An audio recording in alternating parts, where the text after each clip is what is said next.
Come on then, guys. Let's hear you. Newcastle 0, Newcastle 1, Sunderland 2. Where do we go from here? Where do we go from here? I'm fed up. Eddie Howe, the players, everyone can fucking leave the club because I am done. Done. Just about to upload my game, uploading in 6 minutes left. Then I'll be able to put it out. But I want to hear your thoughts, guys. Second, bro. Fucking hell. Honestly, I'm sick. I'm just about to upload my reaction to YouTube. It's on the verge of uploading. But I am sick, guys. I cannot believe we've thrown that away again. 22 points dropped from winning positions this season, which is the most in the Premier League. What do I always say? Once, I'm all right with it. Twice, kind of plays in my mind a little bit. Happens 3 times, I start to think about it and mention it. Happens continuously, there's a fucking problem. And the problem right now, I'm going to say it. Eddie Howe, he's not addressing anything. I'm sick. Fuming.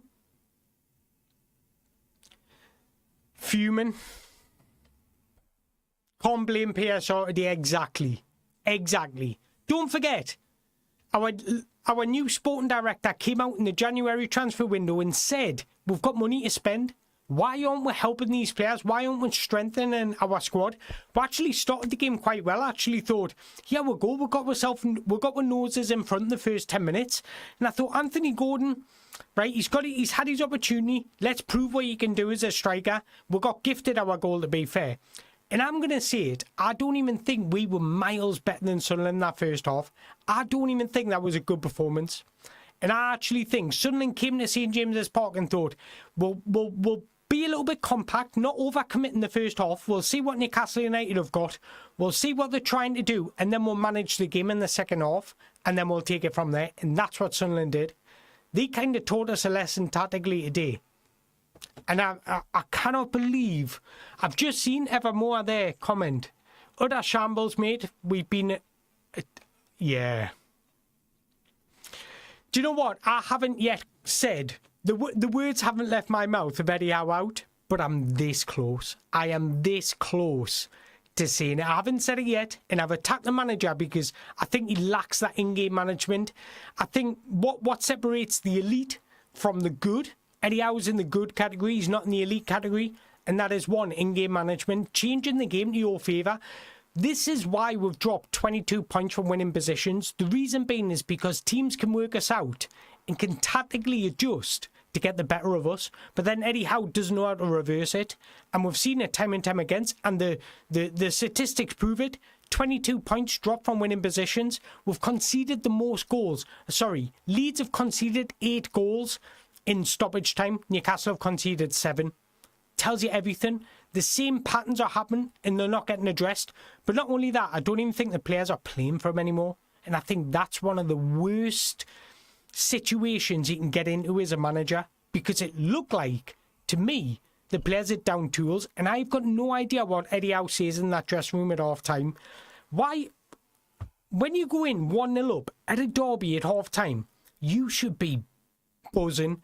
The dressing room should be absolutely bouncing, and the players, the vibe alone should bring energy into that second half. So if anybody was going to start that second half brightly, it should have been Newcastle, because we were 1-0 up, we were winning the game. Sunderland had to come out with win the game. That would have given us more space and opportunities to exploit.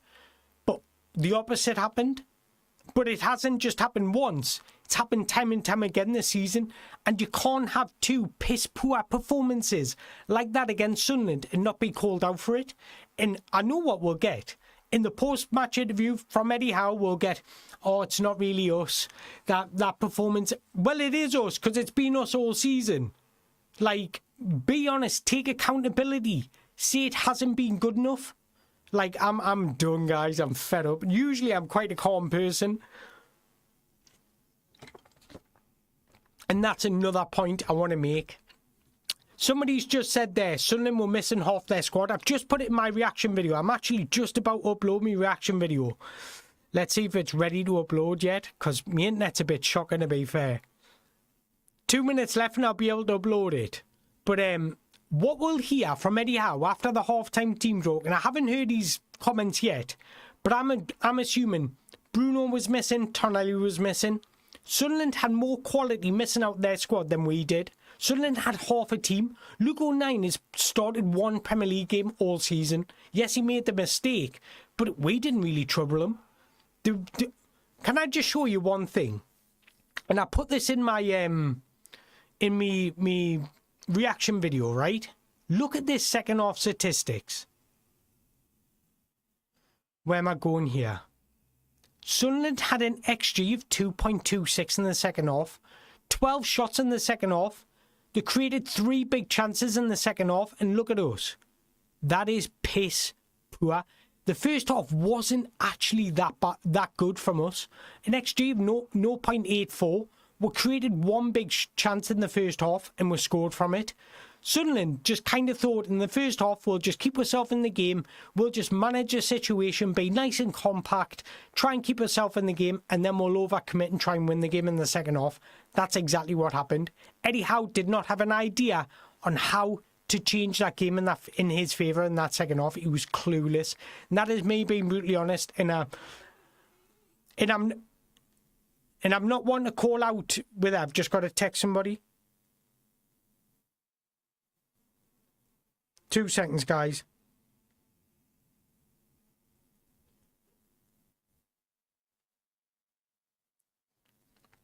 And I'm not one to just call out the manager, but it's a repeated situation.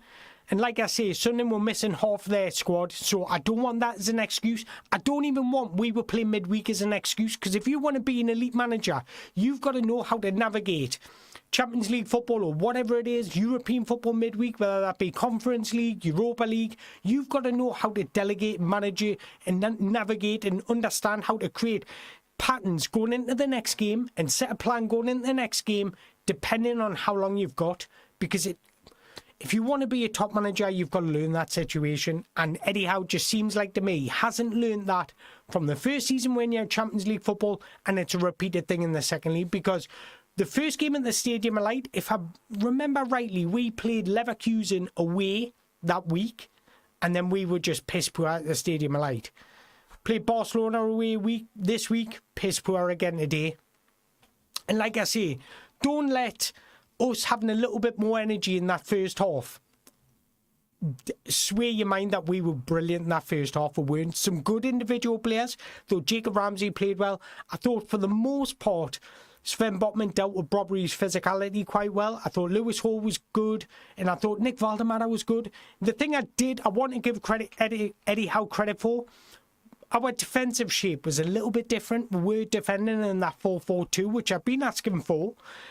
But again, feels like we're going backwards, guys. After the game, I was lost for words. Genuinely, I was lost for words.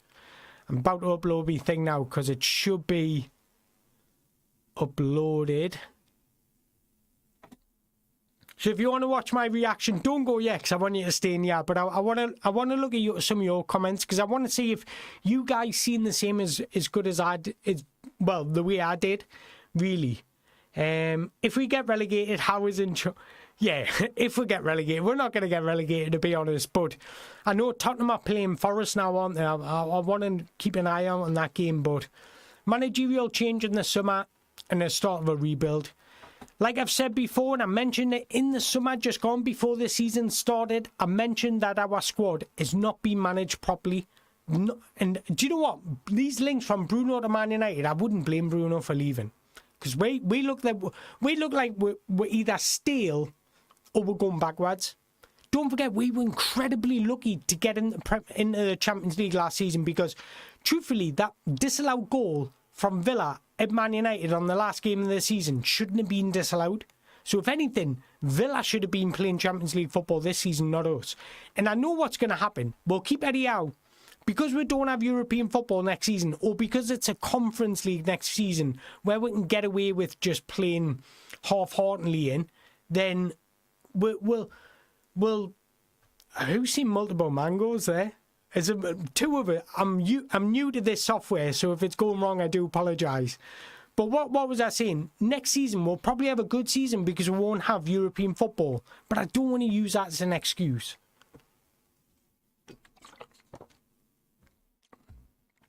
Howe's reluctancy or inability to change tactics to suit the players. What if I click on these? Do they come on the screen? I'm going to have to get you... I'm going to have to learn how to do that where I click on them and they come on the screen. Sorry, this is my second time I've been live, so I don't know what I'm doing. Howe's reluctancy or inability to change tactics to suit the players' available has been the downfall this season. Simply outrunning teams isn't enough. Yeah, I've said this all season. Eddie Howe, I've said this time and time again. Those that don't watch my videos and just jumping on here, it's not, half the time it's not about the formation. Formation is you can set up whatever formation you want. It's about the behaviours you set to your players. For example, think of all the teams in the world that play a 4-2-3-1, but they've got different styles, different tactics, different behaviours.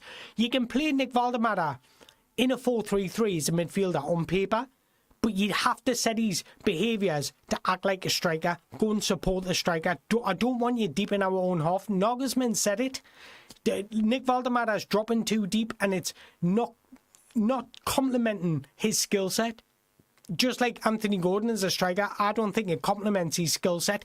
Today we were crying out for somebody on the wing just to get on the ball and beat somebody, just reverse them, just to make something happen, change the game. If I was Eddie Howe in charge today, I would have moved Anthony Gordon back over to the left, stick Nick Valdemara as a striker, get Anthony Gordon's behaviours playing off Nick Valdemara. But what Anthony Gordon can do on the left is he can get on the ball and he can beat a man.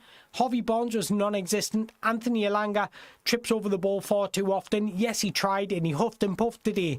But the behaviours we're setting for our players just doesn't complement what we're trying to do. And again, this is Eddie Howe's lack of ability to set tactics or pattern networks. Will look toothless in the final third unless something breaks for us. And I mean by breaking for us, like Luke 9 gifting us possessions or the opposition making a mistake. Because if you look at the goals against Barcelona, it was the same thing. Lamine Yamal tried to backheel it in his own defensive third and give away the ball. And then we're better when the game is broken. We don't know what to do when the opposition are tight and structured.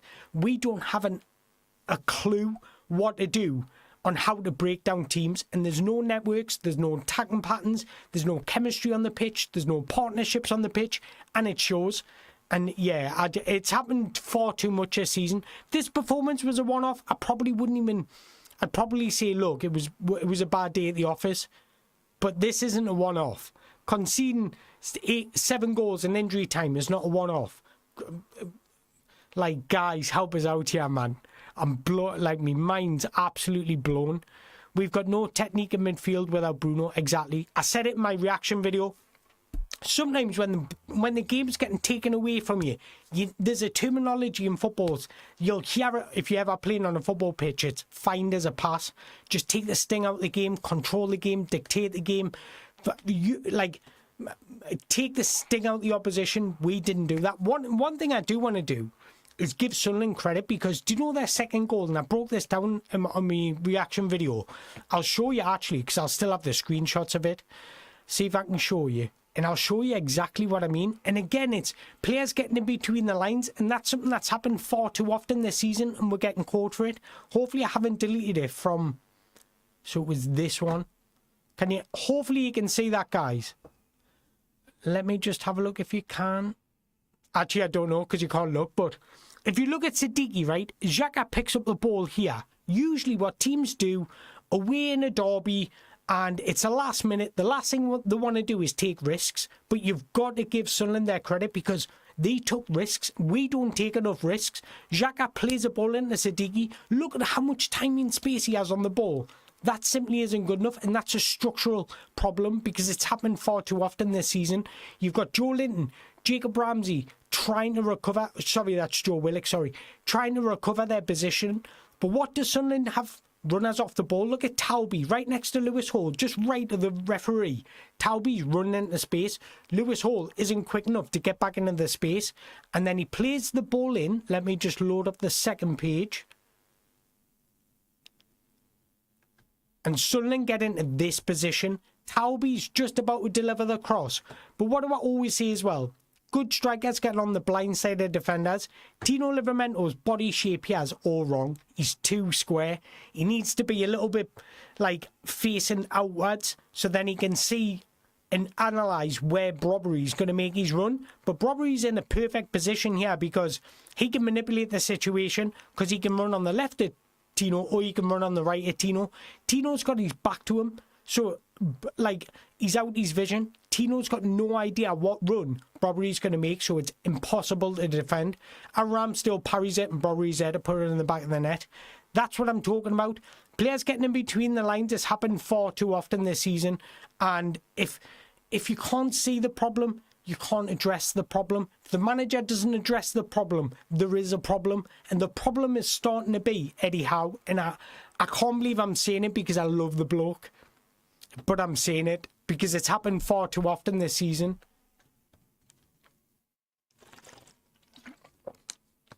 Let's see what you guys are seeing. I'm sorry I don't know how to bring the comments onto the screen. I do apologise, and I've just been on a little rant there. Wissa, bringing Wissa on 1 minute left is that's another thing. Spending £125 million, sorry, not £125. I wish it was £125. £125 million on two strikers. One's playing in midfield and the other one doesn't even get a sniff. Eddie Howe doesn't have a clue how to get the best out of them. And it's up to Eddie Howe to motivate these players to give every single ounce for Eddie Howe. And that's not happening. They're not winning duels. They're not supporting each other. They're not fighting each other. They're not being expressive. They've got a lack of confidence. And it's up to Eddie Howe to bring that confidence in them. I think the needle has shifted now. He needed to win that. And I don't think I mean, let's bring up the league table. Because... And it'll tell us the score between... Well, I don't really care between Forest and... Can you guys... I'll bring it up bigger. There we go. Well, Sunderland are above us. So if anybody's getting European football at Sunderland, they're a point above us. But we're sitting 12, 42 points. And I know there's not much in it. But what you've got to expect here, you need 1, 2, 3, 4. Let's cut it off at 7th, right? We want to at least get 7th. You need 4 other teams to be worse than you from now to the end of the season, and you need to pick up pretty much maximum points from now to the end of the season, because you need to close the gap on not just one team, not just 2 teams, not 3 teams, but 4 teams, 5 teams if you want to include Sunderland.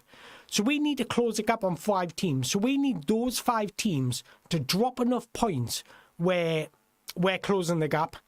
That ain't gonna happen, guys.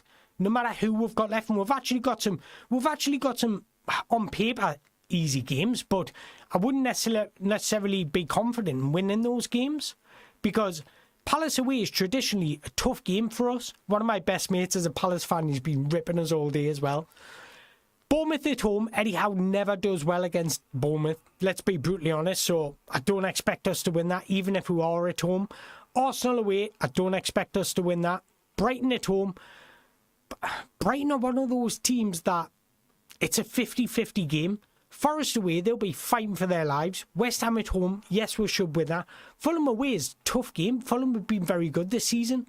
So it's not like I can see we're winning 6 out of 7 games from now to the end of the season. So when it comes to European football, yes, you might say we might get Conference League. You need a lot of teams to drop points, guys. We need to wake up. If we keep on saying everything's going to be all right, it's not going to be all right unless you make it all right. Let's see what you guys are saying. I keep on going on rants, sorry. How is mates with Ross Wilson so he won't get sacked? Even if it happened, who would we get to replace? The thing is, whenever you sign a player, it's a risk. Whenever you bring in a manager, it's a risk. everything in football is a risk. But can this continue? Or what do? Do you give him next season? What if we start poorly and then we're playing catch up again? Like, I'm trying to think whether I would give Eddie Howe time next season. And honestly, I'm on the fence. I haven't yet made up my mind. Games like this make us think no. But no game is easy for us, you're right. But who would I bring in? Look, if you want to be a big club, you've got to act like a big club. And that means if you need to pay a release clause for a manager that you want, go and fucking do it. Do you know what I mean? Like, if you want to be a big club, you've got to act like a big club, in my opinion. And I would love somebody like Cesc Fabregas. Somebody like that, I would love it. Enzo Maresca would be a great fit for Newcastle. Do you know what? I think in this whole Chelsea situation, the only one person that's coming out in light and actually his reputation has went up is Enzo Maresca, because he actually done a good job with Chelsea considering the hand he was dealt with. The chat's going a little bit too quick for it. I can't even lie. I need my glasses on to read it, you see. We should have started the rebuild with the Isak money, and Howe set us back years. Yeah, he has. I mentioned it. Johan Wissa was never worth 55 million, and I mentioned it as soon as we signed Nick Valdemada. I said we cannot play the same way as that we've been playing. So I thought Eddie Howe would have had an idea on what to do when he signed him, and it looks like he's got no idea. I'm done with both goalkeepers. They both need to be sold. Well, how old's Nick Pope now? 34, 30... Yeah, he's about 34. I think he's going anyways. And I don't think we're going to sign him Ramsdale. He's just not good enough. Gordon is a fraud. Their keeper should have saved that goal from... To be honest, their goalkeeper got a hand to it. If that hand had been any stronger, would have been saved. Gordon misses 2 sitters when we needed him the most. Striker. I don't think he's a striker. I've said this before. I don't think he's a striker. Let's have a look at what are there. Marco Silva. I'd take Long John Silva over Howe. To be honest, I would right now. Do you think Eddie Howe made the wrong decision by removing Valdemada? He was doing so much in that midfield and acting as a false nine. Yeah, I do. I said that in my reaction video. I said I didn't agree with the substitutions. What I would have done is moved Gordon on to the left, brought Harvey Barnes off, and put Nick Valdemada as a striker. That's what I would have done. But I don't think Eddie Howe was brave enough. I don't think he's brave enough. How can I put this? You look at all the teams that qualify for Champions League football. Yes, they're good defensively, but they're brave. You've got to be brave to win games of football, and I don't feel like Eddie Howe is brave enough. Newcastle United needs a new manager. Nobody will sign Eddie Howe, only average players. I think that's meant to say nobody will sign for Eddie Howe, only average players. I agree with you. I think one of our biggest problems and why we got rejected so much in the summer was because Eddie Howe was calling these players, and that's not a disrespect on Eddie Howe. Think about it. You're a footballer, right? Usually, when you get a phone call from a club that wants you, it's from the sporting director. The fact that it's from the manager, the players looking at our situation probably thought they're a mess. They're getting the manager to do... The manager's doing the sporting director's job. The manager's doing the transfer jobs. The manager's having an absolute nightmare. Like, they would have looked at our situation and thought, they're all over the place here. Their sporting director's leaving. They've already had a sporting director left in terms of Dan Ashworth. Yes, they've got Champions League football. What's that look like moving forward? And you look at the situation we're in now. Valdemada is not a midfield player.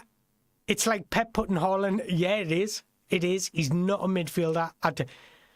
I don't know, guys. I'm lost for words. Like, I've said everything I can on Nick Valdemada as a midfielder. He's not a midfielder, man. Terrifying prospect of giving Eddie Howe another summer window. We will blow 200 million on 30 million worth Premier League proven shit. Delap Solanke and some other fucker from Bournemouth, probably. I agree with you. That's one of my biggest concerns, guys. Giving Eddie Howe this another transfer window. But would he have all the say with Ross Wilson? But then you say Ross Wilson's his mate. So do I think Ross Wilson will sack Eddie Howe? No. Because Eddie Howe chose Ross Wilson to come in and favour for a favour. Ross Wilson will be like, well, you've helped me get here. I'm going to give you all the opportunity possible before I make a decision. Mr. Mango, my choice for a new goalkeeper is Kelleher from Brentford. Do you know what? I agree. I think he's a good goalkeeper. That's who we should have signed when he left Liverpool. But considering Brentford have just signed him, I don't think they'll be letting him go. And if they did, they'll be playing hardball. Has anybody seen Eddie Howe's post-match interview? Because I haven't seen it yet, so I don't know what he said. Hopefully Nick Valdemar stays and we can get somebody that can use him. Do you know what's funny? Do you know what's funny, guys? All the fans can see it. And then the manager's just oblivious. Fucking hell, man. I cannot believe it. Oh. Antonio Ross Wilson doesn't inspire confidence with me either, to be honest. Oh my God. Do you know what I'm like? Again, in our CEO coming out and saying we're going to be the best team in the world in 5 years' time. Fucking hell, man. Do me a favour. Be honest. Show us how you're going to be the best team in the world in 5 years' time when you haven't even got a sponsorship. Do you know what I hate? That we're blaming PSR, we're blaming the restrictions. And yes, we are restricted. Everybody knows that there is restrictions to what we can do. We can't do what Man City did or Chelsea did, where we go out and spend all this money. We can't do that. And that's okay. Right, we can't do that. We know that. But we're not maximising every opportunity to give us the best opportunity of growing as a football club. We don't get enough sponsors. The training kit, stadium, the training ground sponsor is non-existent, but we're not managing the squad correctly. Joe Willock was abysmal when he came on today, but he shouldn't be at this football club. I don't even think Jacob Murphy should be at this football club because he's run out of years in terms of his availability, and his contract's running down. He's got 2 years left on his contract. This is when we should be looking to see, is his wage going to be enough to return what we're going to pay him? Is his quality and his output going to be enough to return what we're paying? And if it's not, I'm sorry, you need to go. Football is a cutthroat business. It's a ruthless business. And if we're still going out on that pitch with the likes of Dan Burn, Jacob Murphy, Joe Willock, no wonder we're in this situation, guys. Ross Wilson was handpicked from Eddie Howe, it seems. Too much of control freak from Eddie. Yeah, I cannot disagree with that. Elite managers know how to make better strategic changes. Yeah, you're right. You're right. I cannot even ignore that. Like, I can't. Even if I wanted to sit here and defend Eddie Howe, I couldn't. You can't defend it. There's a lack of creativity, a lack of ideas, a lack of cutting edge. And do you know what the worst thing is? I'm sitting here behind the camera and I'm seeing it, right? The least things you want to do is listen to me whinge about this fucking squad and the way how bad we are. Like, this should be a wake-up call to everybody at the club, man. Sunderland have put together a team in the summer that had a massive overhaul, and you would think that it would take them a little bit to get up to speed, but they look like they're more of a collective than we do, and that's the worrying thing. So worrying. I've got my mate texting us laughing at us. Fuck's sake. Forest beating Spurs 2-0. No way. Spurs are getting, they cannot afford. I know it's bad at Newcastle, but Spurs cannot be going down. Jesus Christ. They're shocking. Yeah, we got a result at Spurs, but who hasn't? Do you know what I mean? Like, we've won the games we should be winning. On paper, when you go away to Spurs and win, it looks great. But fuck me, Spurs are abysmal. Let's have a look at... I'm going to go open the chat and see what... Oh, I think that is my first ever super chat, and I didn't even say it, so I do apologise. From Super Sam 1914. We must move on. Lots of players need to go also. You're absolutely bang on. I can't even argue against it. A lot of players in our squad need to go. The squad's become stale. Every couple of years, you need to drop an air freshener in the squad. I just can't believe how we come out in that second half. I can't believe it, guys. Fucking abysmal. If you can't motivate your players in a derby when you're 1-0 up at half time, we should have come out in that second half with our chest pumps. We should have come out in that second half and thought, today's our day.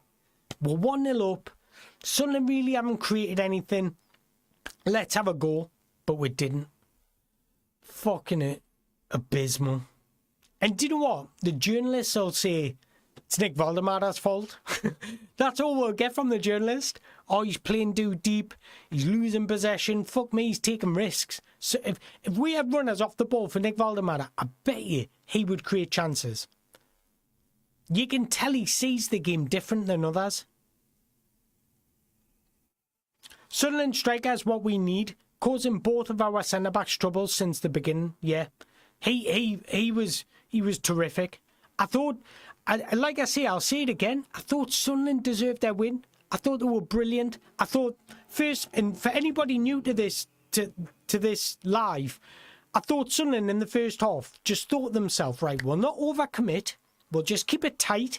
We'll just see what Newcastle United can bring to us. We'll keep ourselves in the game, and then we'll win the game in the second half. We'll be a little bit more brave that second half. We'll position ourselves a little bit higher. Probably in the first half, just be a nuisance. Just get at the defenders, stand on the toes, give them a little bit of a pinch, elbow them in the chest when the referee's not looking. Do all the dark arts just to rally them up a little bit. And I thought that's what Sunderland were doing in the first half. In the second half, they came out and fucking won the game. And they won the game because they were braver, they were better, they used the ball a little bit better, they had more technical ability, and they understood each other's patterns, they understood each other's movements. There was a collective, there was a chemistry. They thoroughly deserved their win.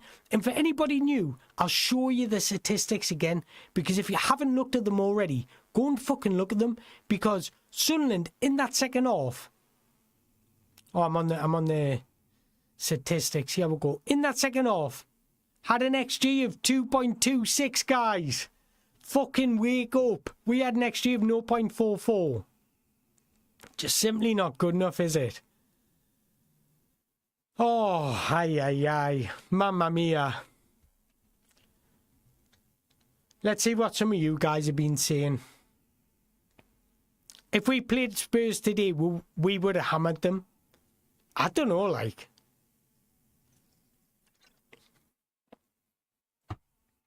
Sobbing that... Oh, is it?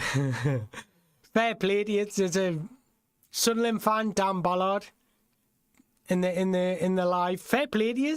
You deserved it. Fair play. Congratulations. Had a great season. Honestly, brilliant season. Let's have a look. I should be wearing my glasses here, you know. You need a decent team before you can upgrade your ground and training. You're fucking... Yeah, he's got a bit of banter about him, to be fair. Do you know what? I can't even come back to him because he'll just say we'll beat you twice this season. Elite managers also change the assistant manager. We are stuck with Tyndall. Do you know what? If you look at it, Sir Alex Ferguson and Pep Guardiola, every so often they would change their assistant manager just for fresh ideas, whether it worked or not, and they won the league the next season or not. Sometimes it didn't work, sometimes it does. That's consequences of changing things, but at least they're changing things. Our squad, our management, our ideas, our reliability. My lights just went out. It's run out of battery. Reliability to on this physicality, outrunning your opponents. That's all we've got. That's the reality of it. I'm fed up, guys. I'm sick. We got Champions League football and recruited like a mid-table side. You're right.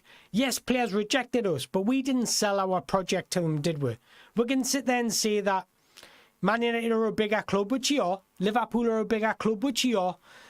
Who else went elsewhere? Chelsea are a bigger club, which you are. But again, you've got to do your best to sell you.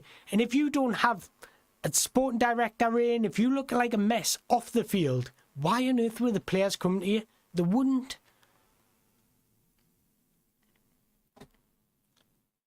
Let's have a look. Mango, you're a decent fella, unbiased, and I like it. You've got to be, haven't you? Like, I love the banter between the two, but I'm just one of those people that just say it how it is. Fair play to Sunderland, like, thoroughly deserved it, man. I wish we had a little bit more belief in what like Sunderland did. Do you know what I think we had? We need to have a little bit more resilience. Sunderland have picked up the most points from losing positions now. They were level on with Brighton, I believe, or they were very close to Brighton. They've picked up the most points, and we dropped the most points from winning positions. It's not good enough. Sunderland wanted both. Let me start again. Sunderland wanted both games more. They deserve both wins, which I completely agree with. And anybody that disagrees, you've just got tinted glasses on. Simple as that, whether we like it or not. Better recruitment, absolutely. Cohesive team, not their fault we were fucking shit show. You're right. Do you want to know a little secret? When Sunderland were in the championship, I was that close to getting a job at Sunderland. That close. Willock dribbling the ball out of play just fucking sums us up, yeah. And misplacing that pass for their 90th goal just sums us up. A lack of care, lack of quality, a lack of ideas. Just... I'm sick. I'm sick. My brother is a Sunderland fan and I'm a Newcastle United fan. He'll be buzzing right now. I'd hate to be in your household right now. I've got a couple of mates that are Sunderland fans. Honestly, my phone's on silent, but it's just going ping, ping, ping. And I just don't even want to look at my phone. Why do you think I'm sitting on this live? To be fair, I'm hungry. I'm hungry now. Let's have a look at some more chats, because to be fair, yous are calling it how it is. You know what I like about Newcastle fans in this chat? You're not making excuses. Like, not one of you have said Bruno was injured or Miley was injured or who's the other one? Tonali was injured. Would they improve us? Yes, it would. But Sunderland, they could have went up a level if you brought back their injuries as well. Like, let's be realistic. Ross Wilson appointed Michael. Yeah. Do you know what? Ross Wilson, I said it. I made a video once he got appointment saying he's made mistakes. How do you get those super chats up? Because they're flashing, but I don't. He has another one from Super Sam. I think I've sussed out to find them. Sorry. I do apologise if anybody's putting any super chats up. But thank you very much. I had no feeling we were going to win. We were going to win. The game only had one possible outcome. We need a manager and an architect. Got to be efficient with this. Yeah.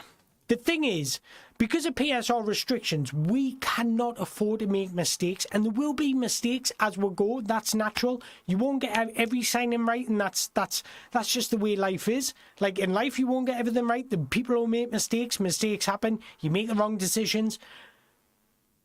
But the summer just gone. Anybody with a little bit of football and brain could have told you Anthony Elanga wasn't worth 55 to 60 million. Yuan-Wissa wasn't worth 55 million. Anybody with a little bit of brain could have told you that. So you're absolutely bang on, Super Sam. Like, once again, the thing is, I went into this game with hope. I didn't expect us to win. Because I know the quality Sunderland have gotten. I know our record against Sunderland was shit the bed whenever we play Sunderland.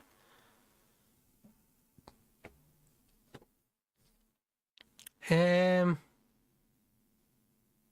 main problem is, Eddie, when we are down, why we don't play 4-4-2 or even 3-5-2 is just can't change.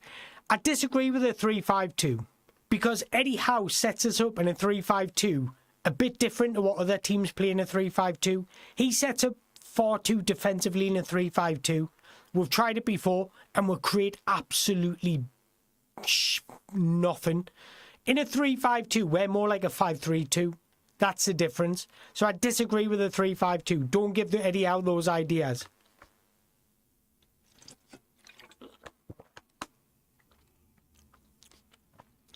No point in rushing Bruno back. The season's over. Bruno's leaving at the end of the season anyways. Get Pochettino in now. I think he might go to Tottenham. Depends if Tottenham stay up. Paul Mitchell was right. And I said he's been right all along.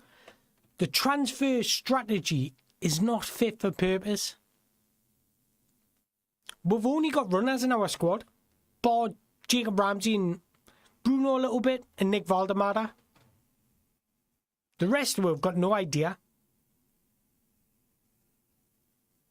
I live in the Sunderland area and I'm not leaving the house for a week. I don't blame you. I fucking don't blame you.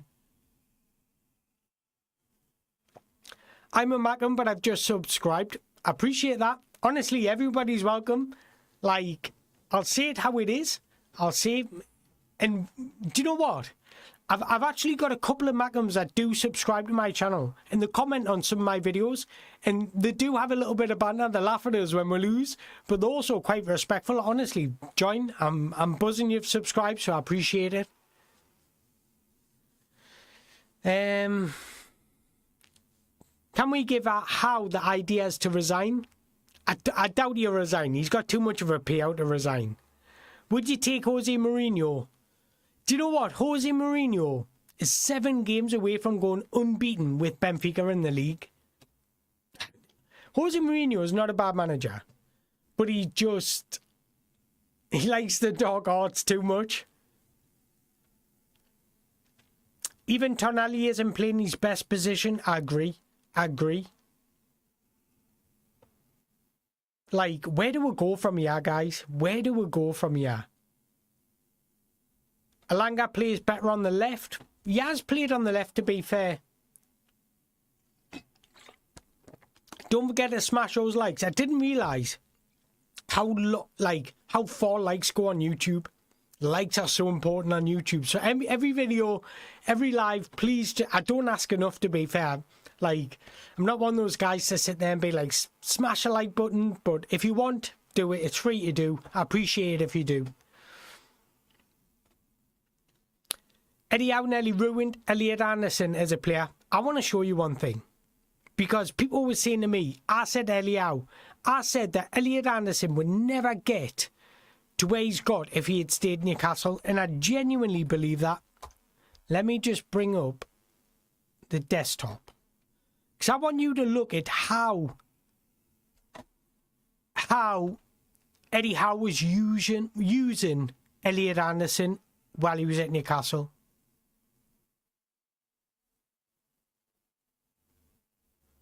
Pretty much as a left winger. He's at Newcastle there. He pretty much used him as a left winger. That's his heat map for this season. Do you, like, he was completely misprofiling, like he has done with many players, Elliot Anderson. So he went to Nottingham Forest, plays him in, they play him as a midfielder. Look at his heat map at Nottingham Forest. Look at that. That's how you get the best out of Elliot Anderson. And yet again, Eddie Howe was using him pretty much, let's admit, as a left midfielder. I know we'll play 4-3-3, but you need to give him that freedom to roam around the pitch. You need to give him the behaviours that complement his skill set. And that is getting on the ball and not allowing him to be so rigid. And again, I think he was misprofiling him.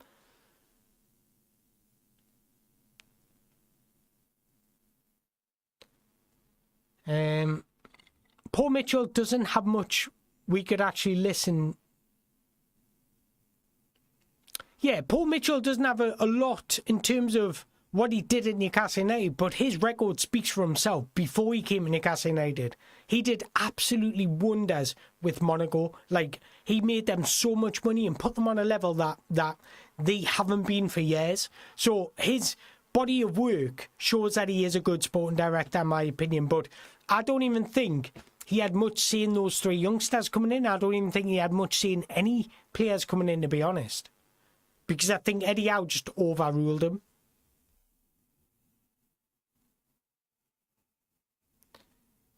Let's have a look at some more. Stop talking about the transfer window. You play with the cards you have. Eddie has not been the strategist, or his ideas have not worked. That's what we've been saying. We've said both. Like, his ideas are absolutely gone. Like, his ideas don't work. He's got no idea on how to create it. He's got no ideas of how to create a cohesive team in structured environments.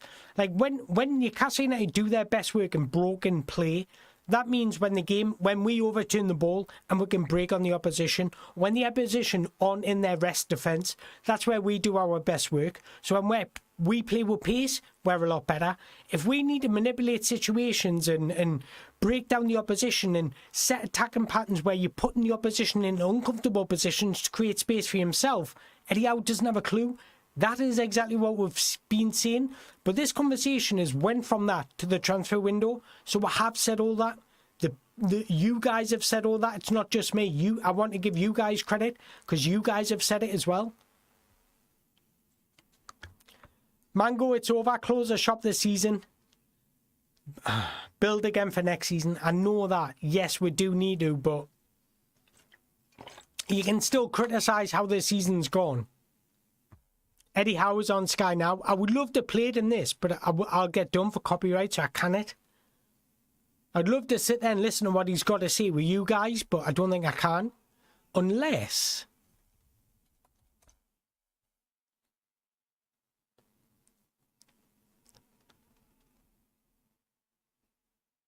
Oh, can you see that, guys? Let me see if I've brought the desktop up. I think I have.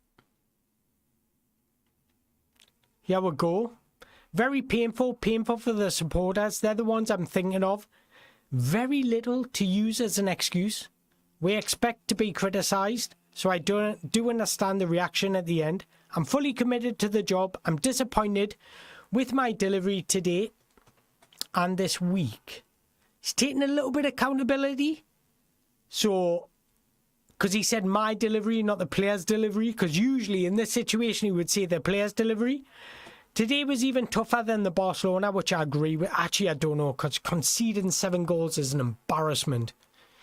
I absorb the blame. That's the first time I've ever heard him take accountability. I won't be deflecting it to the players until my last breath. Well, you have done in the past, haven't you? It's going to be a painful few days for me. It's not a head loss. I don't know. This is where I stop. Our technical delivery was off today. We missed our midfielders. There we go. So it left us unbalanced. There we go, guys. I knew it was coming. So he started with a little bit of accountability and then he went on to the players and we were missing some players. You've got a squad for a reason. You've got your players at your disposal for a reason. It's up to you to get the best out of them. There we go. So it left us unbalanced. Do you not think Sunderland were unbalanced? Do you not think Sunderland had more players missing than we did? Wake the fuck up, man, Eddie Howe. We made the game too much like they wanted it. I disagree.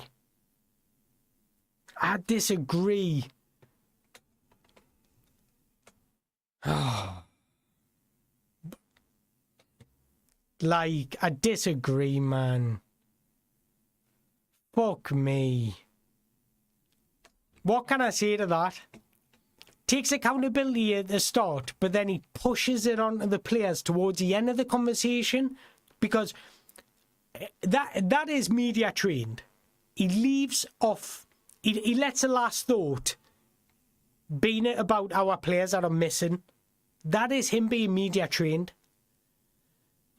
What? Like, I'm not accepting that. I'm sorry. I don't know how you guys think. You might read that different to what I do.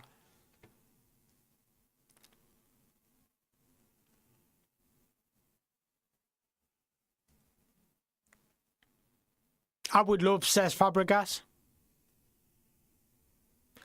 Do you know what? I don't even think Eddie Howe's going to get sacked. I really, really don't. What do you, he's out of ideas completely. It's been a testing season. But he's failing the test, he is. I wonder if we can scam Eddie Howe to play. I wonder if we can scam Man United to pay Eddie Howe's release clause. I think we absolutely should. Eddie Howe belongs in a pot. This is a good super chat from Super Sam again. Thank you very much. Eddie Howe belongs in a parliament, not Newcastle. Media trained, exactly right there.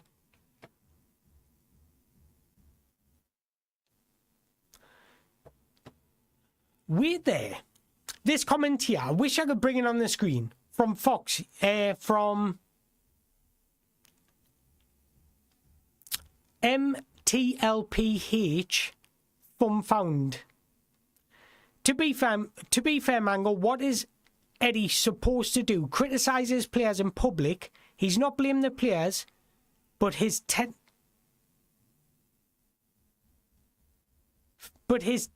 No, because if he didn't get the right balance, that's more tactical, not technical. When he's blaming the technical quality, he's blaming the players in possession, on the ball.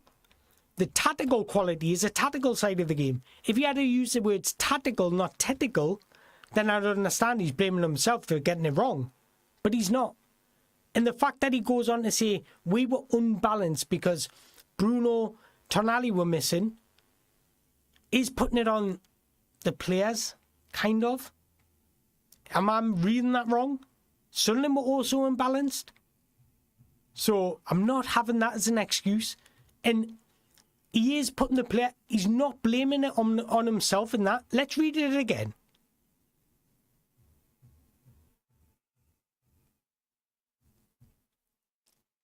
He blames himself here because he says, I absorb the blame, right?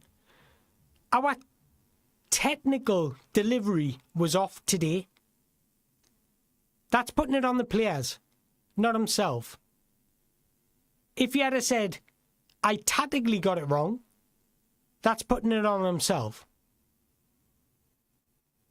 We missed our midfielders, but you should be able to get the best out of your squad. You've got a squad as a reason. Sunderland missed their defenders, let's say.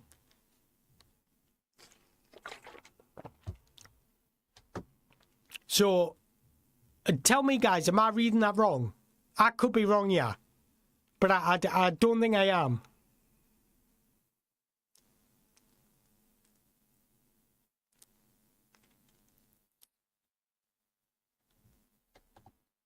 There we go. Thank you, Maddock North. He says the midfield is unbalanced, but yet he still plays a striker as a midfielder. Make it make sense.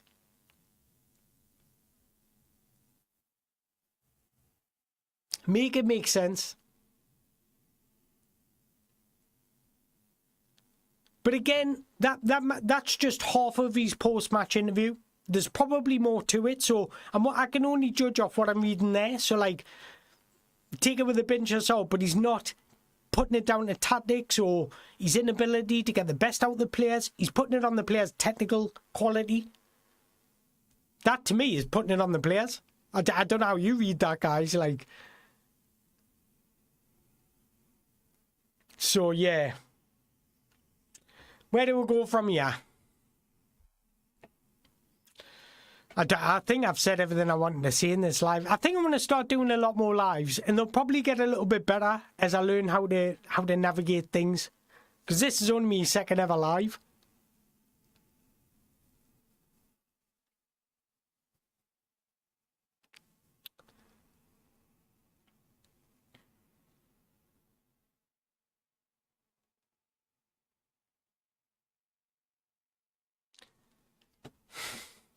See, somebody in the comments there, APPLS 202Z said, Eddie Howe often speaks about the midweek games holding players back from being able to work on tactics, but I think it affects him the most. He can't do anything tactical without drilling it in for a week. Why is it only Eddie Howe out of all the managers in Europe that needs a week? If Eddie Howe wants to be a manager to step it up to the next level, he needs to learn how to navigate European football with Premier League football. That is what an elite manager does. They've got to learn to navigate. Eddie Howe has had a full 2 seasons in European football now, pretty much just shy off, and he still hasn't got the navigation right. I'm not using that as an excuse. If we want to be in European football, if we want to be that club in European football, we can't complain about it once we're in it. I'm not having that as an excuse, guys.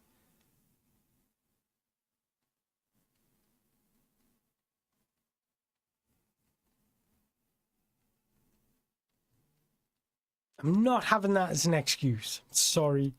It's a fucking pitiful excuse.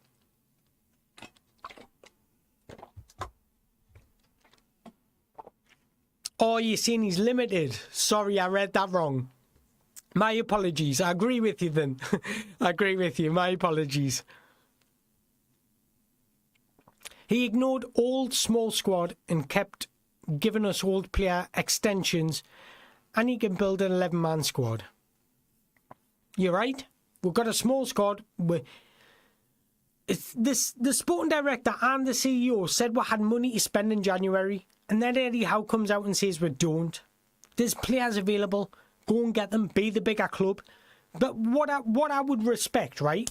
If we went out and signed some players to get into European football and we just missed out, I'd be like, that's okay, at least we had a go. At least we tried everything in our power to achieve our targets. When we don't try everything in our power to achieve our targets and make up excuses, that's when I sit back and think, have a day off, man.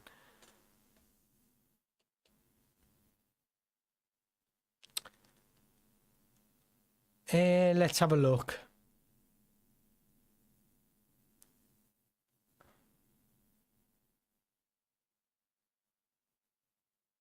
Eddie is learning. He's not that. I thought this was going one way, but it deviates away to another point.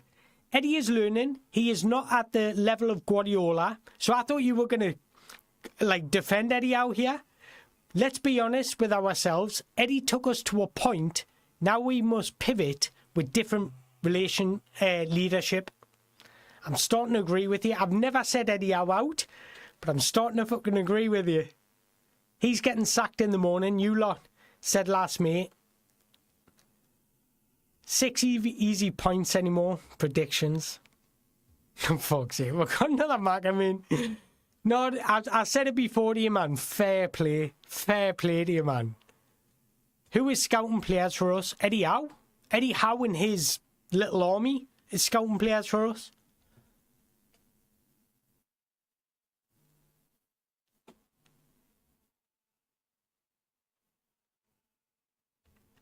If we want to, if we're aspiring to be in Europe every season, we need a manager who can negotiate the games. Eddie clearly can't. Exactly right. Exactly right. That's my problem. That's my biggest problem with people. 3-0 Forest. Jeez. Tottenham. Fuck me, I'm loving that. Honestly, I would love to see one of the big six go down. Just because, I honestly don't mind who goes down. I'm not one of those types of fans that are like, I hate this club, hate that club. But because the 6 clubs are so protected, it would be beautiful if one of those go down. Because Tottenham have got this stadium. Imagine that stadium in the Championship. The amount of money they're going to lose.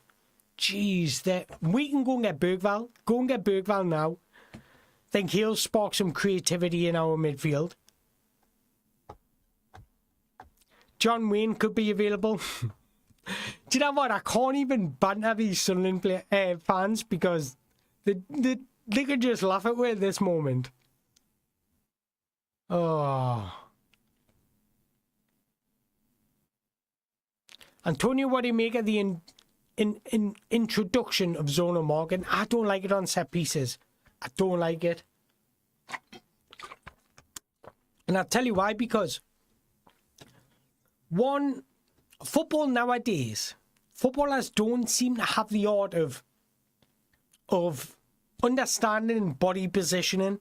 And body positioning is seeing your man and the ball. With this zonal marking, it gives the opposition an advantage to get a run on you. Once they get on a run on you, they have the advantage because they've got the speed, the power, and just the control in the situation. I don't like it. Look at Arsenal, they barely concede from set pieces. And they're not zonal marking, they're grappling, they're getting a hold of people, they're making it a Royal Rumble. Wolves will go down, Burnley will go down, then it's up to West Ham and Tottenham. I think Forest will be safe. Think about Forest, think about Tottenham and Forest. This is what I always see in every football game. As long as you can see them creating chances, you've got a chance. Once a chance is starting, you haven't got a chance. Forest, up until this game, had 101 shots, scored 1 goal. I'd rather that than have 20 shots scoring 3 goals across 4 games, because that 101 shots will eventually get you goals, whereas the 20 shots and 3 goals over 4 games isn't really sustainable. Do you get what I mean? So Tottenham's underlying numbers aren't really sustainable. And Forest's underlying numbers, I'd rather create the opportunities and miss the opportunities than not create the opportunities at all is what I'm saying. Because eventually you will put away the opportunities. And that's what Forest have done against Tottenham.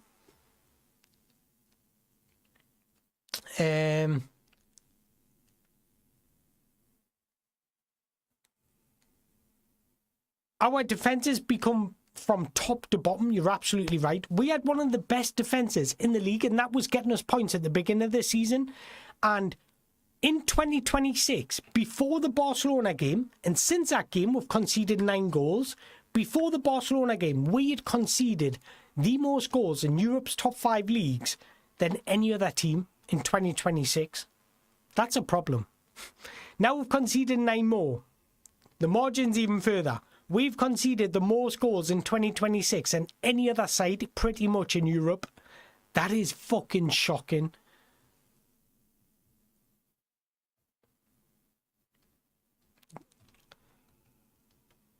I don't know what to say anymore. Don't know what to say.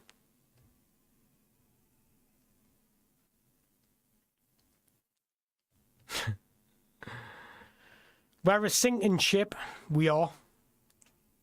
We are. And do you know what? On social media and stuff, I seen a lot of fans, after the Barcelona game, I seen a lot of fans saying, like, at least we're playing Barcelona. At least we're in the Champions League. We're conceded fucking 7 goals, man. Wake the fuck up. No matter who you're playing, Barcelona, Real Madrid, Scunthorpe, Port Vale, Sunderland, you cannot be conceding 7 goals. Fuck, at least we're in the Champions League. Fuck me.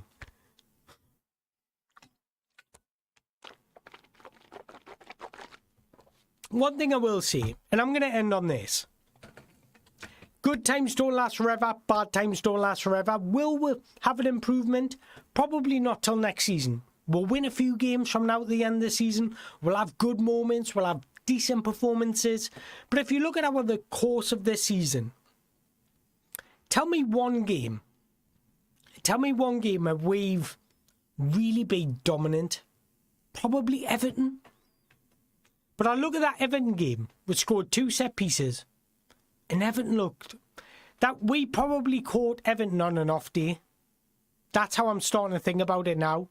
I don't think this season we've changed the game in our favour to win a game of football. That is a lack of in-game management. I would say at least 15 games across all cups and the league, teams have adapted their game plan to beat us. That's why we've dropped so many points from winning positions. And that's my concern. And like I've said before, I don't mind losing games. I can lose games. Losing games, you lose games throughout the season. But to lose games in the manner we do, that's a problem for the manager, in my opinion. I might go and start supporting Gateshead, Hartlepool, somebody. Jesus Christ. But yeah, I'm going to end the show there, guys, because I'm absolutely starving. I haven't eaten since breakfast or something. But yeah, I'm going to end this show there, and I appreciate you all watching. Thank you very much. If you haven't already, go watch my reaction video. And yeah, I appreciate it all. And even if there is some Mackems laughing at us, I appreciate it. I'll take it on the chin. Enjoy the rest of your day, guys, whatever you can. If you have a drink, I don't blame you. But yeah, where do we go? Thanks very much for watching, guys. Stay